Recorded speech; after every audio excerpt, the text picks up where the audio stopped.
Health news మీకోసం. నోటి క్యాన్సర్ను తొలి దశలోనే గుర్తిస్తే చికిత్స మెరుగ్గా పనిచేస్తుంది. ఎక్కువ కాలం జీవించే అవకాశం ఉంటుంది.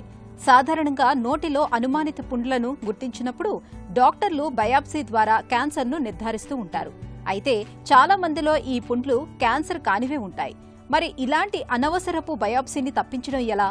ఈ విషయంలో Queen Mary University of London కు చెందిన పరిశోధకులు రూపొందించిన వినూత్న బ్రష్ బయాప్సీ పరీక్ష కొత్త ఆశలు రేకెత్తిస్తోంది. దీని పేరు QMIDS. గత కణ పరీక్షను మెరుగుపరిచి దీన్ని వినూత్నంగా రూపొందించారు. కణజాలాన్ని గీకడానికి బదులు నోటిలో మెత్తటి బ్రష్ సాయంతో కణాలను సేకరించి పరీక్షించడం దీనిలోని కీలకాంశం. దీంతో గంటలోపే ఫలితం తేలుతోంది.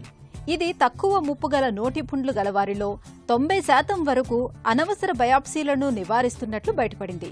కోత అవసరం లేకుండా వేగంగా క్యాన్సర్ నిర్ధారణ అవుతూ ఉండటం వల్ల బయాప్సీకి ఇది మంచి ప్రత్యామ్నాయం కాగలదని, డాక్టర్లకు ఎంతగానో ఉపయోగపడగలదని పరిశోధకులు భావిస్తున్నారు. నొప్పి లేకపోవటం వల్ల ఈ పరీక్షను తరచుగా చేయొచ్చు. దీని సాయంతో ముందస్తు క్యాన్సర్ మార్పులను సైతం పరిశీలించవచ్చు.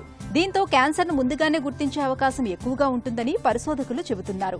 మైక్రో బయాప్సీ పరీక్షతో దాదాపు సమానంగా బ్రష్ నమూనా పద్ధతి పనిచేస్తూ ఉండటం విశేషమని పరిశోధకులు పేర్కొంటున్నారు. సగానికి పైగా కేసులు క్యాన్సర్ ముదిరిన తర్వాతే బయటపడుతున్న నేపథ్యంలో తాజా బ్రష్ పరీక్ష తేలికైన ప్రత్యామ్నాయం కాగలదని శాస్త్రవేత్తలు చెబుతున్నారు.